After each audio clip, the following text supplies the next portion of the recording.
वंदे मातरम साथियों, आज एक नए वीडियो के साथ और नई शख्सियत के साथ। जैसा कि हम सभी को पता है कि असिस्टेंट प्रोफेसर के सब्जेक्ट वाइज हम वीडियो अपलोड कर रहे हैं। उन्हीं वीडियो में सबसे ज़्यादा जो डिमांड अभ्यर्थियों की रही थी वो रही थी हिंदी विषय की। और मेरी एक इच्छा थी कि हिंदी विषय के एक ऐसे विशेषज्ञ से मिलवाया जाए जिन्होंने बहुत ही अच्छा कार्य इस क्षेत्र में किया है। इसमें हिंदी विषय से सेट है, नेट है, जीआरएफ है, पीएचडी है, स्कूल व्याख्याता भी पहले रही हैं और पिछली जो असिस्टेंट प्रोफेसर भर्ती हुई थी उसमें 7th रैंक हासिल की है।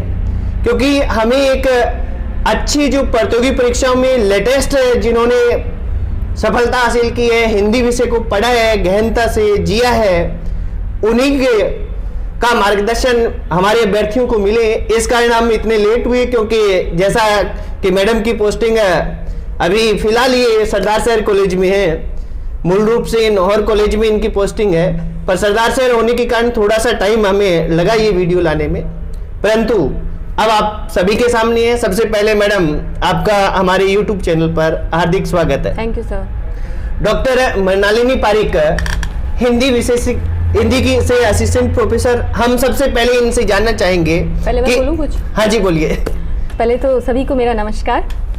और सर, मैं आपको शुभकामनाएं देती हूं कि आपने जो मिशन बना रखा है एक प्रतियोगी परीक्षाओं में अधिक से अधिक प्रतिभागियों को सफल बनाने का, उनकी हेल्प करने का, उनको गाइड करने का, तो उसमें आप सफलता प्राप्त करें। मेरी शुभकामनाएं हैं आपके साथ। धन्यवाद मैडम, बहुत बहुत आपका हार्दिक आभार। हाँ जी मैडम, आप ये हमें बताएं सबसे पहले कि एक हिंदी का अभ्यर्थी स्टार्ट करे तैयारी तो हमेशा किसी को रोल मॉडल मानता है। जैसे आपने अलग अलग प्रतियोगी परीक्षाओं में लगातार सफलता हासिल की है, आपने ये किस तरह से तैयारी की? कॉलेज लेक्चरर की तैयारी से पहले मैंने स्कूल लेक्चरर की तैयारी की थी और उससे पहले मैंने नेट जेआरएफ किया था। तो उससे पहले मैं राजस्थान यूनिवर्सिटी से पीएचडी कर रही थी। उसके बाद मेरा स्कूल लेक्चरशिप में हुआ और उसके बाद इसमें कॉलेज लेक्चरशिप में हुआ। जब ये वैकेंसी आई थी तो इसके साथ स्कूल लेक्चरशिप भी साथ में आया था। तो काफ़ी कन्फ्यूज़न बना हुआ था कि हम किस सब्जेक्ट की तैयारी करें, कौन से की तैयारी करें, स्कूल लेक्चरर की तैयारी करें या कॉलेज लेक्चरर की तैयारी करें। कई बार ऐसा लगता था कि स्कूल लेक्चरर करना चाहिए क्योंकि उसमें सीटें ज़्यादा है। इसमें सीटें बहुत वर्तमान में मैडम ये बिल्कुल यही स्थिति बनी है क्योंकि स्कूल लेक्चर की विज्ञप्ति आने वाली है और असिस्टेंट प्रोफेसर में ये मानते हैं लोग कि वैकेंसी कम है, सीट कम है। हाँ, ऐसा रहता है, सीट कम है। तो मेरे साथ भी यही हुआ था। तो कई बार तो मन करता था कि स्कूल लेक्चरर छोड़ करके और कॉलेज लेक्चरर बनना है तो उसकी तैयारी करते हैं, लेकिन फिर बाद में ऐसा लगने लगता था कि नहीं, सीटें कम है तो शायद नहीं होगा, स्कूल लेक्चरशिप कर लो, दोनों के चक्कर में दोनों में ही ना रह जाओ। लेकिन मैंने अपनी तैयारी दोनों के साथ साथ जारी रखी और मेरा दोनों में सिलेक्शन हो गया था। और कॉलेज लेक्चरशिप की तैयारी के लिए सबसे पहले तो मैंने सिलेबस देखा और सिलेबस को देख करके मुझे लगा कि ये वही सिलेबस है, मेन रूप से सिलेबस वही है जो कि एक विद्यार्थी जब नेट की तैयारी करता है, सेट की तैयारी करता है, तो जो सिलेबस उस टाइम वो पढ़ता है वो ही सिलेबस जो है वो हमारे कॉलेज लेक्चरशिप में है। तो मुझे लगा कि कठिन नहीं है ज़्यादा करना। अगर मैं गहन अध्ययन करूँगी, अगर मैं ढंग से उसे सीरियसली पढ़ूंगी तो मैं क्लियर कर सकती हूँ। तो मैंने तैयारी इसकी जारी रखी, यानी कि मैंने सबसे पहले सिलेबस देखा और सिलेबस के अकॉर्डिंग मैंने बुक्स कलेक्ट करी और बुक्स के बाद मैंने उनको पढ़ना शुरू कर दिया। निश्चित ही यही बात है कि सबसे पहले क्या करें, हम वैकेंसी में आएगी तो उसका सिलेबस निकालें और सिलेबस के अध्ययन करें। उसके बाद सिलेबस के अकॉर्डिंग बुक्स कलेक्ट करें और फिर अपनी पढ़ाई स्टार्ट कर दें। तो ऐसा ही हम जानना चाहेंगे कि हिंदी के विद्यार्थी को कहाँ से पढ़ाई स्टार्ट करनी चाहिए हिंदी की? हिंदी के अभ्यर्थी को भी, किसी के भी प्रतियोगी परीक्षा का एग्जाम दे रहा है कोई भी प्रतिभागी, तो उसे सबसे पहले तो सिलेबस देखना चाहिए और उस सिलेबस को रट लेना चाहिए। क्योंकि जब भी आप बुक्स पढ़ो तो सिलेबस से बाहर कुछ ना पढ़ो, ठीक है? तो मेरा ये मानना है कि सबसे पहले आप सिलेबस पढ़ो और उसको बहुत अच्छे से पढ़ो, इतना अच्छे से पढ़ो कि वो आपको उसी तरह से याद हो जाए जिस तरह से आप किताबें और मैटर जिस तरह से याद करते हो, उसी तरह से आपको वो सिलेबस भी याद होना चाहिए।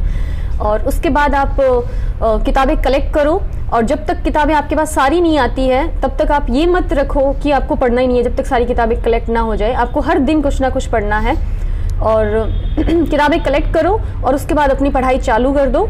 इसके लिए हमेशा सिद्धांत अपनाना चाहिए हमें, सरलता से कठिनता की ओर, क्योंकि जब एक बच्चे को भी ये मनोविज्ञान का भी एक सिद्धांत है, मनोविज्ञान का तथ्य है, ये मनोवैज्ञानिक बिल्कुल। सिद्धांत है ये कि जब बच्चे को भी सिखाया जाता है तो सरलता से कठिनता की ओर जाते हैं हम, क्योंकि अगर हम कठिनता से सरलता की ओर जाएंगे ना तो सरलता तक पहुंच ही नहीं पाएंगे। हाँ, सही है। तो सबसे पहले आपको सिलेबस में जो चीज़ सबसे ज़्यादा अच्छी लगती है, अगर आपको हिंदी साहित्य के इतिहास में रुचि है तो आप वो पढ़ सकते हैं, अगर आपको व्याकरण के पोर्शन में रुचि है तो आप वो पढ़ सकते हैं, और अगर आपको कहानियाँ या फिर कोई भी नाटक पढ़ना अच्छा लगता है तो आप आधे अधूरे नाटक लेकर उसको पढ़ने लग जाओ।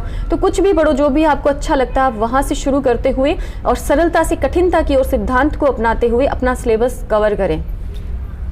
ठीक है मैडम, अभी जैसे आपका जो असिस्टेंट प्रोफेसर हिंदी का सिलेबस है, इसके अकॉर्डिंग एक अभ्यर्थी हैं, क्योंकि हमारा मकसद ही भी यही है इस वीडियो श्रृंखला का कि सभी विषयों के जो अभ्यर्थी हैं उन्हें एक प्रॉपर मार्गदर्शन मिले।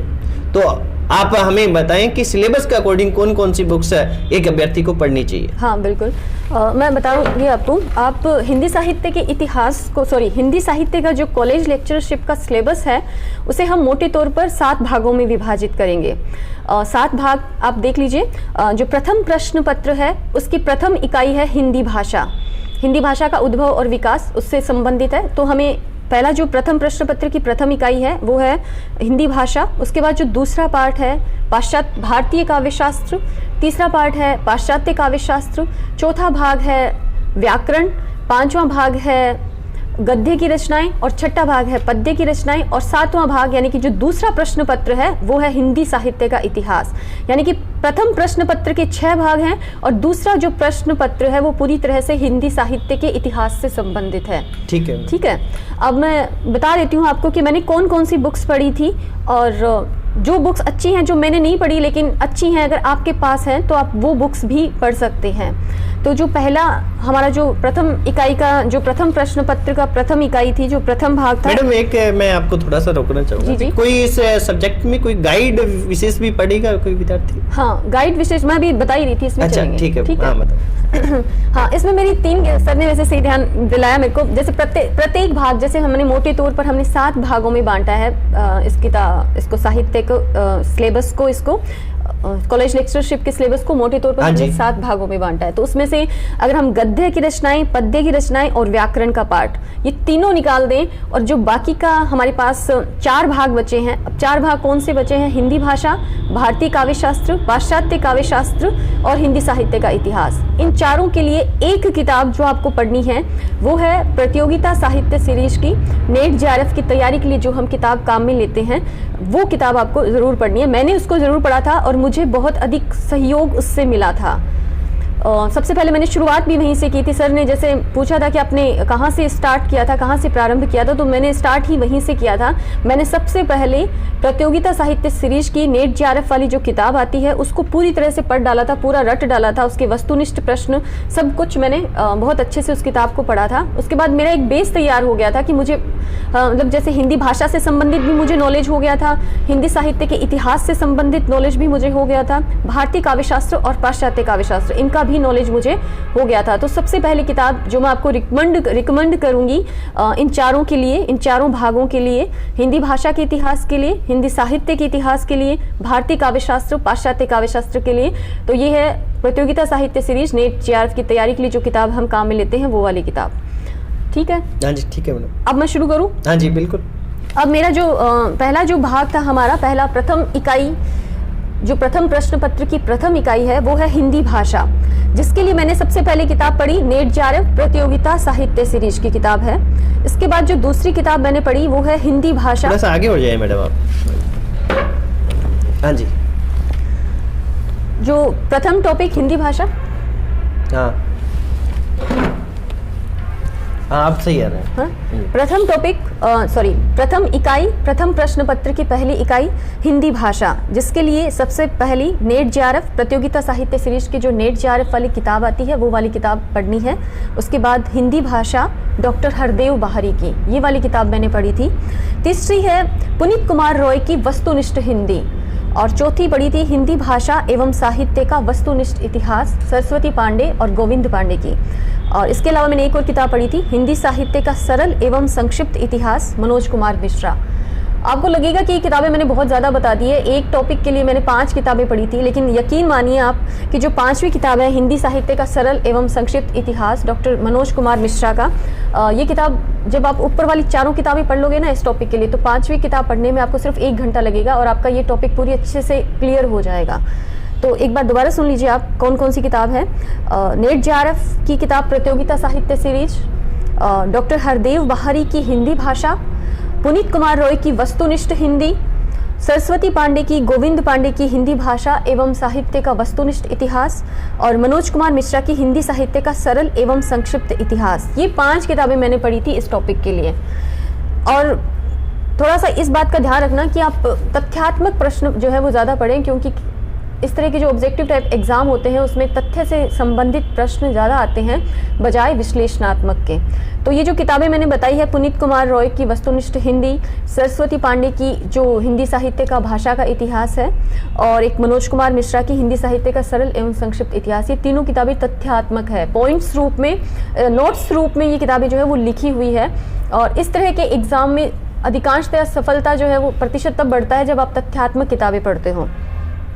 इसके अलावा एक और किताब है हिंदी भाषा उद्भव एवं विकास, हेतु भारद्वाज की। ये किताब मैंने नहीं पढ़ी थी, लेकिन बहुत अच्छी किताब है, जिन्होंने पढ़ी थी उनको बहुत सहयोग मिला था, तो ये भी किताब मैं रिकमेंड करूंगी। तो जो पहला पार्ट है हिंदी भाषा, इसके लिए जो 6 किताबें मैं बता रही हूँ वो किताबें हैं प्रतियोगिता साहित्य सीरीज की नेट जेआरएफ की किताब, डॉक्टर हरदेव बहारी की हिंदी भाषा और पुनीत कुमार रॉय की वस्तुनिष्ठ हिंदी, सरस्वती पांडे गोविंद पांडे की हिंदी भाषा एवं साहित्य का वस्तुनिष्ठ इतिहास, मनोज कुमार मिश्रा का हिंदी साहित्य का सरल एवं संक्षिप्त इतिहास और हेतु भारद्वाज का हिंदी भाषा उद्भव एवं विकास। अब अगला टॉपिक जो है वो भारतीय काव्य शास्त्र है। भारतीय काव्य शास्त्र के लिए सबसे पहली किताब नेट जेआरएफ प्रतियोगिता साहित्य सीरीज वाली किताब जो मैंने सबसे पहले पढ़ी थी। उसके बाद मैंने भारतीय काव्य शास्त्र भागीरथ मिश्र का ये किताब पढ़ी थी, और फिर पुनीत कुमार रॉय की वस्तुनिष्ठ हिंदी और सरस्वती पांडे गोविंद पांडे की हिंदी भाषा एवं साहित्य का वस्तुनिष्ठ इतिहास। ये 4 किताबें मैंने, जो हमारा जो दूसरा इकाई है, जो दूसरा भाग है इसका, उसके लिए हमने ये 4 किताबें पढ़ी थी। मैंने ये 4 किताबें पढ़ी थी। भारतीय पाश्चात्य काव्य शास्त्र डॉक्टर विवेक शंकर की, ये भी आप पढ़ सकते हो। इसमें आपको भारतीय काव्य शास्त्र वाला जो पार्ट है वो भी मिल जाएगा और पाश्चात्य काव्य शास्त्र वाला पार्ट भी मिल जाएगा। मैंने नहीं पढ़ी थी इस किताब को, लेकिन मैं रिकमेंड करती हूँ। इसके अलावा डॉक्टर नगेंद्र की किताब है रीति काव्य की भूमिका। उसमें सिर्फ एक पार्ट है, एक लेसन दे रखा है उन्होंने, रीति काव्य के शास्त्रीय आधार, उसको आप पढ़ सकते हो। मैंने नहीं पढ़ा था, मैंने सिर्फ 4 किताबें पढ़ी थी। इसमें वस्तुनिष्ठ ज्यादा पढ़े हैं आपने? हाँ, वस्तुनिष्ठ बिल्कुल, मैं यही कह रही हूँ। क्या कारण है इसका? हाँ, कारण ये है कि किताबें जो प्रश्न पेपर आते हैं आजकल एग्जाम में, या फिर ऑब्जेक्टिव टाइप जो प्रश्न जो एग्जाम होते हैं, उसमें अधिकांशतः प्रश्न मैंने ये देखा है, मेरे लिए ज्यादा सहयोग मुझे उन चीजों से मिला है। तथ्यात्मक जो किताबें मैंने पढ़ी है ना, जैसे पुनीत कुमार रॉय की वस्तुनिष्ठ हिंदी और सरस्वती पांडे की और एक मनोज कुमार मिश्रा की, इन किताबों में नोट्स रूप में आपको जो है वो मैटर मिल रहा है, तो ज़्यादा बेटर है। आप बहुत अच्छे से उस मैटर को तैयार करते हो तो क्वेश्चन जो है वो वैसे ही आते हैं। तथ्यात्मक प्रश्न 80% आएंगे और विश्लेषणात्मक जो क्वेश्चन है वो 20% ही आते रहे हैं अभी तक। तो इस आधार पर मैंने ये किताबें पढ़ी थी और मेरे को बड़ा सहयोग मिला था इन किताबों का पढ़ने का।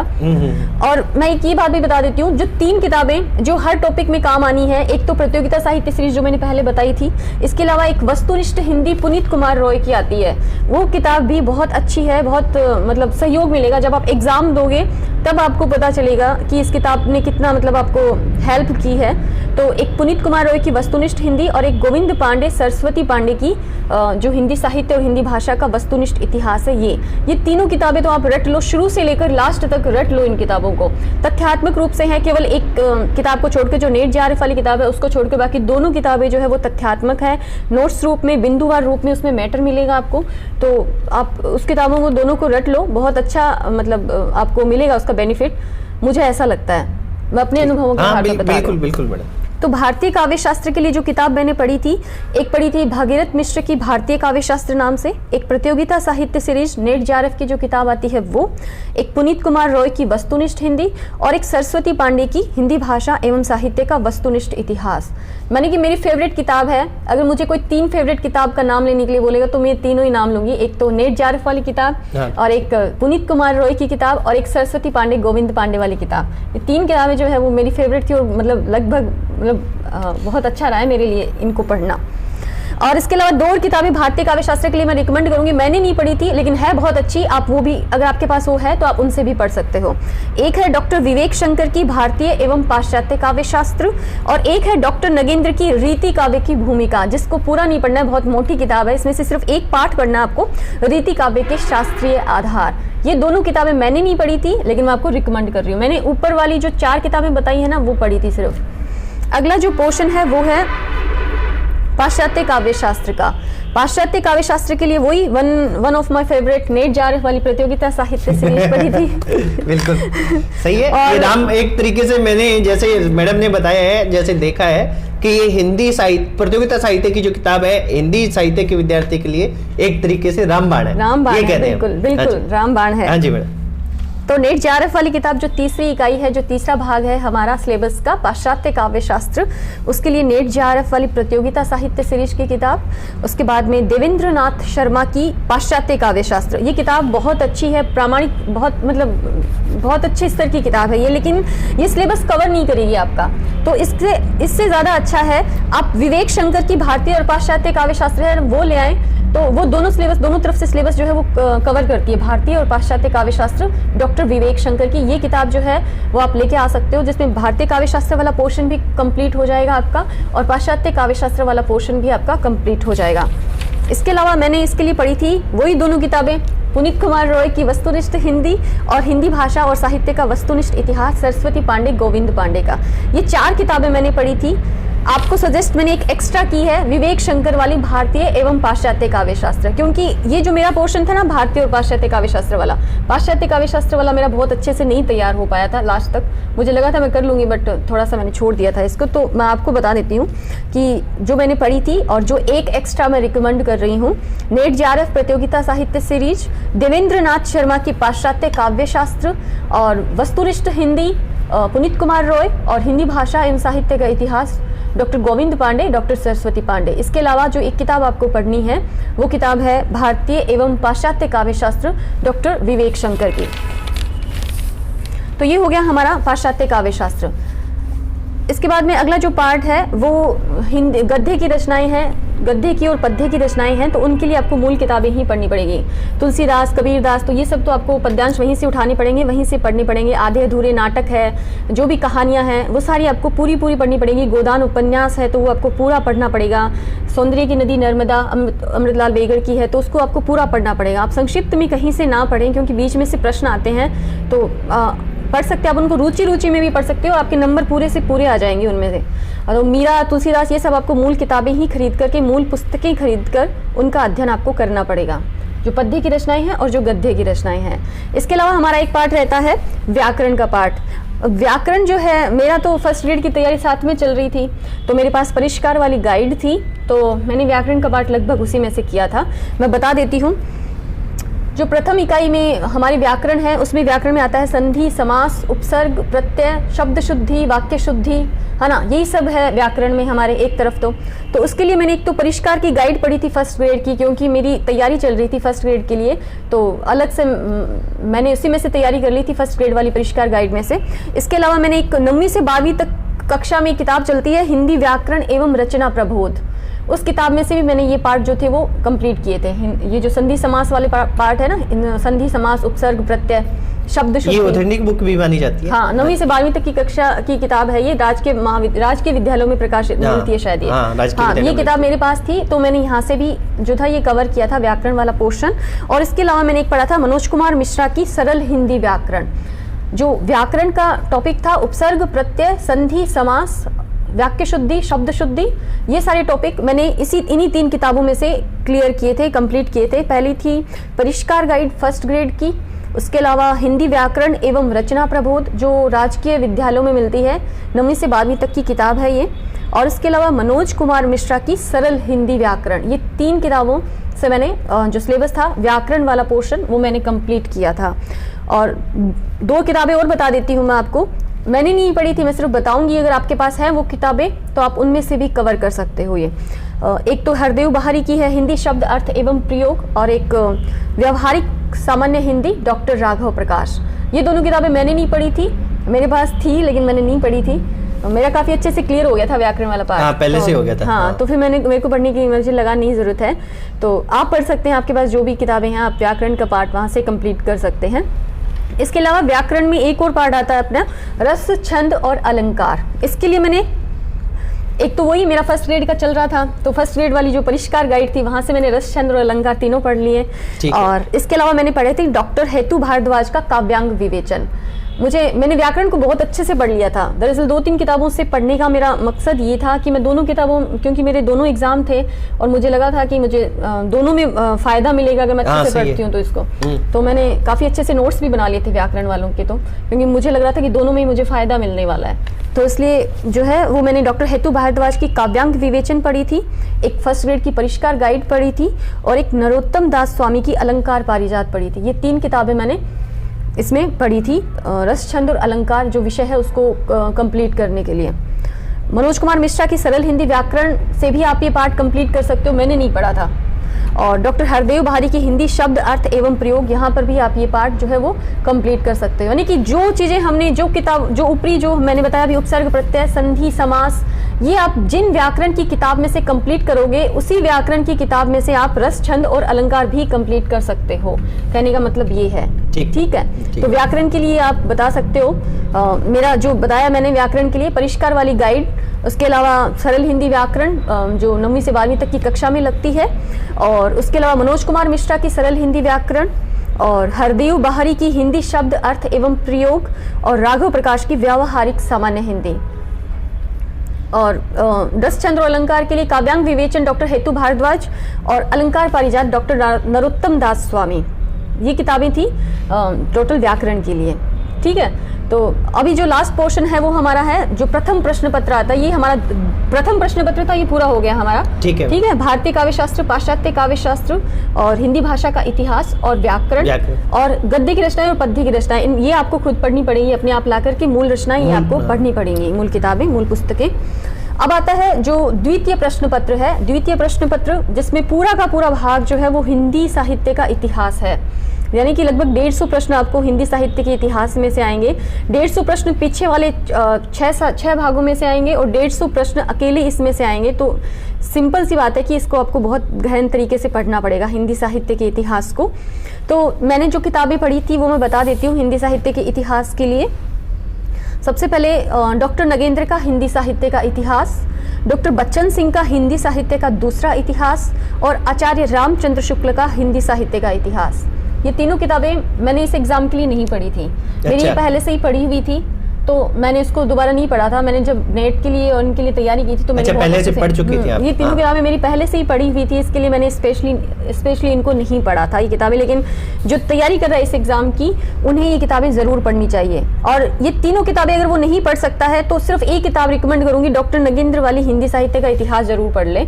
अगर उनको तीनों किताबें पढ़ने की बहुत मोटी किताबें हैं, तो अगर आपको पढ़ने के लिए टाइम नहीं मिलता है तो आप हिंदी साहित्य का इतिहास डॉक्टर नगेंद्र का पढ़ सकते हैं। इसके अलावा नेट JRF वाली किताब, प्रतियोगिता साहित्य सीरीज वाली किताब, वो पढ़नी है आपको। वही मैंने सबसे पहले पढ़नी शुरू की थी, वहीं से मैंने हिंदी और इसके अलावा सरस्वती पांडे, गोविंद पांडे वाली हिंदी भाषा और साहित्य का वस्तुनिष्ठ इतिहास और पुनीत कुमार रॉय की वस्तुनिष्ठ हिंदी। ठीक है, ये इतनी किताबें हैं, 6 किताबें मैंने बताई हैं। और अगर आप ये 6 किताबें पढ़ लेते हो तो मुझे लगता है कि हिंदी साहित्य का बहुत सारा सिलेबस कवर हो जाएगा। और जो प्रथम प्रश्न पत्र की जो 5वीं इकाई है उसके लिए एक गद्य साहित्य, 5वीं इकाई है वो गद्य साहित्य के विकास से संबंधित है, तो उसके लिए आप एक अलग से बुक ला सकते हो, डॉक्टर विवेक शंकर की गद्य साहित्य। इसको आप डिटेल में जो ये जो पोर्शन है, ये जो इकाई है, इसको आप यहाँ से कवर कर सकते हो, डॉक्टर विवेक शंकर की गद्य साहित्य।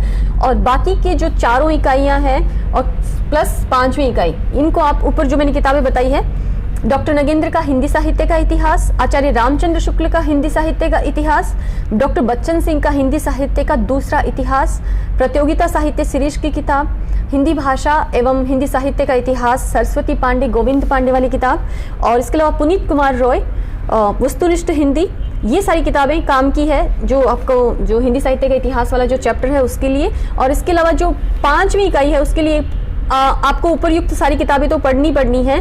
इसके अलावा एक और किताब पढ़नी है, डॉक्टर विवेक शंकर की गद्य साहित्य। इतनी किताबें बहुत है, मुझे ऐसा लगता है कि मैंने तो इतनी किताबों से ये अध्ययन किया था। इसके अलावा अगर आपके पास मनोज कुमार मिश्रा की हिंदी साहित्य का सरल और संक्षिप्त इतिहास है तो आप उससे भी पढ़ सकते हो। मेरे पास थी लेकिन मैंने नहीं पढ़ी थी, मैंने सिर्फ इतनी ही किताबें पढ़ी थी और इतनी किताबों से मेरे काफ़ी अच्छे नंबर बन गए थे। और इसके अलावा डॉक्टर विवेक शंकरी की भी एक किताब आती है हिंदी साहित्य नाम से, आप वो भी चाहो तो वो भी ले सकते हो। मैंने ये दोनों किताबें नहीं पढ़ी थी, मैंने जो आपको ऊपर 6 किताबें बताई है वो 6 किताबें मैंने इसके लिए पढ़ी थी। जो हिंदी साहित्य का इतिहास नाम से जो हमारा 7वां और लास्ट का जो पार्ट है, जो 7वां और लास्ट का जो भाग है अपने सिलेबस का, उसके लिए मैंने जो 6 किताबें पढ़ी थी, प्लस एक गद्य साहित्य विवेक शंकर की, जो हमारा द्वितीय प्रश्न पत्र की 5वीं इकाई है, गद्य साहित्य से संबंधित है वो।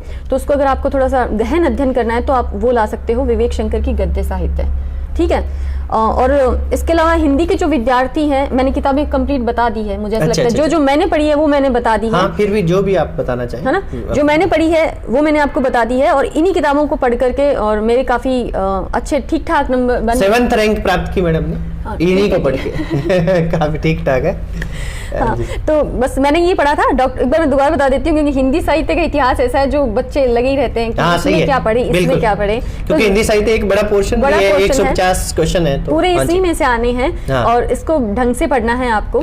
तो एक बार दोबारा बता देती हूँ, ज्यादा किताबों के चक्कर में ना पढ़ें। जो किताबें आपके पास है, जो आपने पहले से पढ़ी हैं, आप उन्हीं किताबों को पढ़ें, बस गहन अध्ययन करें। आपको पता, जब आपके कोई प्रश्न आए तो आपको लगना चाहिए कि मेरा पढ़ा हुआ है।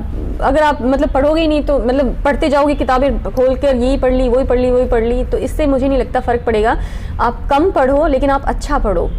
तो मुझे लगता है कि जो मैंने 6 किताबें पढ़ी थी, डॉक्टर नगेंद्र की किताब, डॉक्टर बच्चन सिंह का हिंदी साहित्य का दूसरा इतिहास, आचार्य रामचंद्र शुक्ल का हिंदी साहित्य का इतिहास, प्रतियोगिता साहित्य सीरीज की नेट JRF वाली किताब, और गोविंद पांडे सरस्वती पांडे वाली किताब, और पुनीत कुमार रॉय की वस्तुनिष्ठ हिंदी, और इसका एक अलग से पार्ट था गद्य साहित्य का विकास, उसके लिए मैंने डॉक्टर विवेक शंकर की गद्य साहित्य किताब पढ़ी थी।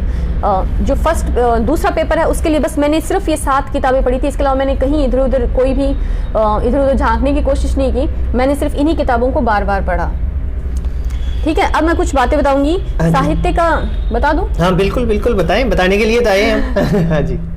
जो साहित्य के स्टूडेंट हैं उनको पता है ये कि केवल साहित्य में नंबर ला करके और आप सिलेक्शन पाने की जो संभावना है वो कम होती है। आपको जीके की तैयारी साथ में करनी होगी, जीके के बेसिस पर ही आप सिलेक्शन। हाँ बिल्कुल, साहित्य के विद्यार्थियों का ये जीके कमजोर रहता है, अक्सर ये आता है। और सिलेक्शन लगभग उन्हीं का संभव होता है, मतलब 80% चांस, 90% चांस उनके होते हैं जिन्होंने जीके में अच्छे नंबर कवर किए होते हैं, है ना। तो जीके की तैयारी आप साथ साथ रखें। इसके अलावा मैं कुछ पॉइंट लिख के लाई हूँ जिन पर, मतलब पहला तो यही था कि जीके पर ध्यान दें, क्योंकि साहित्य के स्टूडेंट को उनको पता है कि मेरिट बहुत ऊपर जानी है, हिंदी साहित्य की मेरिट ऊपर जानी है। और अगर आप जीके में कवर नहीं करोगे और आप चाह रहे हो कि आप साहित्य का गहन अध्ययन कर लोगे, बस सब कुछ पढ़ लोगे तो साहित्य से आप सिलेक्ट हो जाओगे, तो ये थोड़ा मुश्किल है, बिल्कुल हाँ, मुश्किल है। तो जीके में भी आपकी उतनी ही अच्छी तैयारी होनी चाहिए।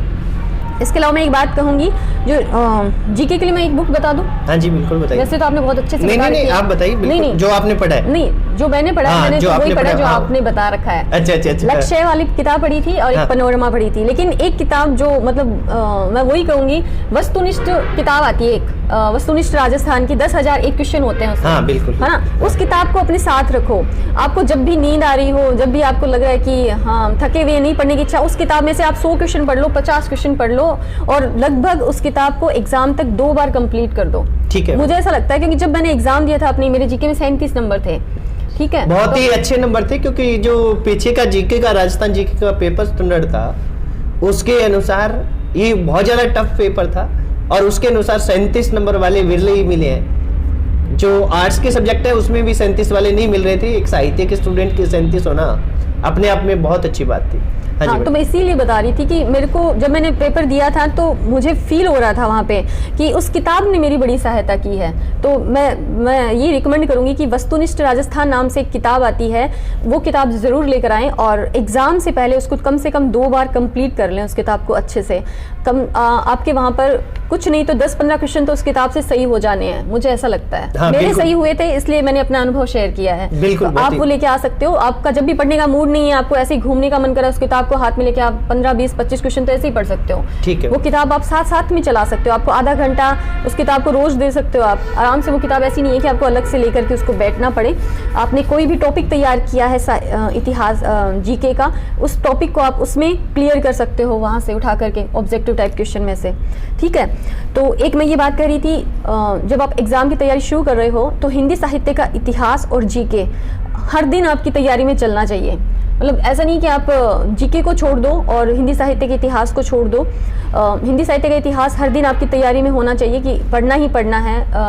ऐसा नहीं कि आपने एक बार हिंदी साहित्य का इतिहास पूरा पढ़ के उसको छोड़ दिया और उसके बाद आप दूसरा टॉपिक लेकर बैठे हो। कभी भी पढ़ो, आप 1 घंटा पढ़ो, 2 घंटा पढ़ो पूरे दिन में, लेकिन क्योंकि 150 क्वेश्चन आने हैं उसमें से पूरा पेपर कवर करेगा वो, तो जब तक आपका एग्जाम नहीं आता तब तक हर दिन हिंदी साहित्य का इतिहास और जीके जरूर पढ़ें। उसके बाद रिवीजन जरूर करें। रिवीजन करना बहुत ज़रूरी है। आप आगे बढ़ते जा रहे हो, पीछे वाला याद है या नहीं, तो ये ज़रूरी है कि 2-3 दिन में आप रिवाइज करते रहें। कभी आप वो पढ़ लें, कभी मतलब पीछे वाला कुछ भी पढ़ लें। कभी आप सोच लो कि कोई कहानी पढ़नी है, आज वापस वही पढ़ लेते हैं। कभी किसी के प्रश्न उत्तर कर लीजिए। मतलब रिवाइज करते रहें। जो भी पढ़ा है उसको दिमाग से निकलने ना दें, उसे बहुत अच्छे से याद रखें, ताकि उससे रिलेटेड जब कोई क्वेश्चन आता है तो उसको वो तो आपको आ जाए ना, उसको आप भूल ना पाओ, है ना। सही है। तो रिवाइज ज़रूर करते रहें। रिवीजन करना बहुत ज़रूरी है। और टाइम टेबल बनाएं।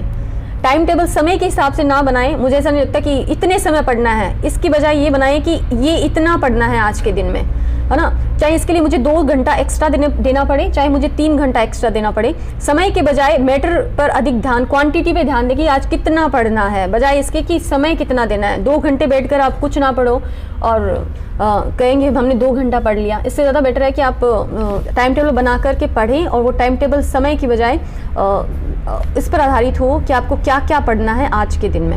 मैंने ऐसे किया था। ठीक है, बिल्कुल सही है। हाँ। और बीच बीच में पढ़ाई के टॉपिक बदलते रहें कि एक टॉपिक आपको नीरस लगने लग जाता है तो आप उसको छोड़ दें। आप मीरा को पढ़ लें, आप तुलसीदास को पढ़ लें। कोई ज़रूरी नहीं है कि आप एक एक टॉपिक को पढ़ते जा रहे हैं, क्योंकि आपकी गति धीमी पड़ जाएगी। हाँ, नीरसता आ रही है तो आप बोर हो रहे हैं तो टॉपिक बदल के इंटरेस्टिंग टॉपिक पढ़ना। हाँ, मनोवैज्ञानिक तथ्य भी है कि आपकी फिर से स्पीड बढ़ जाएगी। तो आपको अगर परेशानी हो रही है, साहित्य का इतिहास पढ़ पढ़ के बोर हो रहे हो, तो आप उसको छोड़ दो। आप मीरा को पढ़ लो, तुलसीदास को पढ़ लो, आधे अधूरे नाटक पढ़ लो, निर्मल वर्मा की कहानी पढ़ लो, कुछ भी पढ़ सकते हो। तो टॉपिक बदलते रहें और जो भी पढ़ रहे हैं वो पूरी रुचि लेकर के पढ़ें, क्योंकि कहते हैं ना कि मंजिल से ज्यादा सफर खूबसूरत होता है। क्या बात है। ये साहित्य वालों की बातें हैं। जब हम मंजिल पर पहुंचेंगे ना, तब आपको पता चलेगा कि वो सफर बहुत खूबसूरत था। तो उस सफर को एंजॉय कीजिए, जो आप अभी कर रहे हैं, जो संघर्ष आप कर रहे हैं उसको एंजॉय करें, रुचि लेकर के पढ़ें और ये सोच करके पढ़ें कि मुझे निकलना ही निकलना है। ठीक है। और उसे निकलना ही निकलना है तो इसको फोबिया ना बनाएं, उसको रुचि लेकर के पढ़ें। ठीक है। और इसके अलावा हिंदी की जो किताब है वो वस्तुनिष्ठ हिंदी की अगर कोई किताब आती है, मुझे नहीं, हमारे टाइम में नहीं थी कोई वस्तुनिष्ठ हिंदी की किताब, लेकिन अगर अभी कोई किताब आती है वस्तुनिष्ठ हिंदी की जिसमें वस्तुनिष्ठ रूप में क्वेश्चन दिए हुए हों, तो वो ज़रूर ले आएँ, उनको हल करें ज़्यादा से ज़्यादा। क्योंकि मेरा फिर से वही कहना है कि तथ्य पर आधारित क्वेश्चन ज़्यादा आएंगे, विश्लेषणात्मक प्रश्न कम आएंगे, इसलिए ज़्यादा से ज़्यादा ऑब्जेक्टिव हल करने की कोशिश करें और ज़्यादा से ज़्यादा तथ्य पर आधारित पुस्तकें पढ़ें बस। और इसके अलावा मुझे कई बार मुझे एक क्वेश्चन पूछते हैं, जैसे बच्चे जो पूछते हैं, वो मुझे पूछते हैं कि हमें ऑप्शन देखकर हम कंफ्यूज हो जाते हैं। ऑप्शन देखते हैं तो हम कंफ्यूज हो जाते हैं। तो मैं उनको ये बात जरूर बोलती हूँ कि आप ऑप्शन देखते ही क्यों, ऑप्शन देखो ही मत ना। आप सिर्फ ऑप्शन पे, जैसे मैं तो पढ़ती नहीं थी ऑप्शन, मैं अपने ऑप्शन पर जैसे एग्जाम में प्रश्न आ रहे हैं तो मैं ऑप्शन पे हमेशा हाथ रख लेती थी। मैंने कभी ऑप्शन नहीं देखे, मैंने सिर्फ प्रश्न पढ़ा है। उस प्रश्न को पढ़ते ही जो आपके दिमाग में आ रहा है वो उत्तर है, अगर आपको आ रहा है सच में तो। और अगर आपने ढंग से पढ़ा ही नहीं है तब आप उसमें कंफ्यूज रहोगे। और अगर आपने ढंग से पढ़ा है तो ऑप्शन देखने की जरूरत ही नहीं है। आप सिर्फ ऑप्शन पर हाथ रखो, प्रश्न देखो, प्रश्न देखते ही जो उत्तर आपके माइंड में है वो वहां पे देखो कि है और उसको टिक मार्क कर दो, जैसा मैंने किया था। तो मुझे ऐसा लगता है कि उसमें कंफ्यूज होने की जरूरत नहीं है। आप ऑप्शन देखते हो तब कंफ्यूज होते हो ना, आप ऑप्शन देखो ही मत, आप प्रश्न देख करके उसको हल करने की कोशिश करो। सही है। आप ये मानो कि ऑप्शन जो है वो हमें सहयोग के रूप में दिए गए हैं। आप में खुद में मतलब ये क्वालिटी होनी चाहिए कि आप प्रश्न देखकर उसका उत्तर आ जाए, आपको कंफ्यूजन ना हो आपको। ठीक है, बस इतना ही बताना था मुझे। इतना ही बताना था। देखिए, मैडम ने हमें बताया है सार रूप में कि हम सबसे पहले सिलेबस देखें, फिर बुक्स की बात की, ऑब्जेक्टिव क्वेश्चन को ज़्यादा से ज़्यादा हल करें सरलता से कठिनता की ओर, सरल से कठिन, सरल से जटिल जो मनोविज्ञान का सिद्धांत है, इसको पालन करें। और अगर कोई भी टॉपिक हमें नीरस लगता है तो उस समय रुचिकर टॉपिक जो हमारे लिए हैं वो पढ़कर अपनी स्पीड बढ़ाएं और लगातार पढ़ते जाएं। अपने आनंदमय माहौल बनाएं पढ़ने के लिए, नीरस रहते हुए न पढ़ें। ठीक है, सफलता निश्चित ही आपको मिलेगी। ये मैडम का सार रहा। मैं मैडम को कहूँगा कि अंत में हमारे विद्यार्थियों को कोई आप संदेश देना चाहें तो। संदेश मेरा यही है कि आप सभी अपने जो एग्ज़ाम है अगला उसमें सफलता प्राप्त करें। मेरी शुभकामनाएं आपके साथ है। हार्ड वर्क करो, work hard but work smart, है ना, क्योंकि कड़ी मेहनत और स्मार्ट वर्क दोनों मिलकर ही सफलता का रास्ता जो है वो प्रशस्त करते हैं। तो मेरी शुभकामनाएं साथ है, आप सफल हों और मेहनत करिए, लेकिन साथ में स्मार्टनेस के साथ मेहनत कीजिए। सही, ठीक है, ओके, थैंक यू सर। धन्यवाद मैडम, आपने अपना कीमती समय हमें दिया। धन्यवाद। Okay sir, thank you sir.